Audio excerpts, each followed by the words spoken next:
Oui, cette livraison d'armes porte sur 50 avions de combat, des F-15, mais aussi sur des missiles et des systèmes de guidage pour missiles.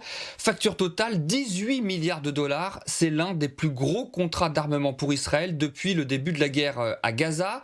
Alors cette livraison d'armes a bien failli ne pas se faire.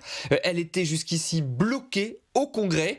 Deux élus démocrates avaient mis leur veto. Vous savez qu'une partie des démocrates considère que cette guerre est un génocide et que, à ce titre, il faut arrêter toute livraison d'équipements militaires. Ces deux élus exigeaient notamment des garanties que ces armes ne seront pas utilisées contre des civils palestiniens. Alors finalement, c'est la Maison-Blanche qui a dû intervenir pour les convaincre et entre guillemets les retourner. Après plusieurs semaines de discussion, ces deux élus ont donné leur feu vert. Israël pourra bien recevoir ces équipements. Cet épisode en tout cas montre un nouveau revirement de Joe Biden sur la question des armes.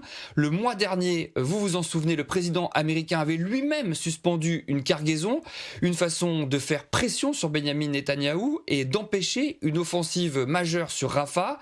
À l'époque, cette décision avait provoqué un tollé, en particulier chez les gros donateurs démocrates, ceux qui financent la campagne du président américain et qui étaient furieux, ce qui explique pourquoi aujourd'hui Biden fait marche arrière sur ce dossier et qu'il entend continuer à fournir à l'État hébreu tous les équipements dont il a besoin pour se défendre.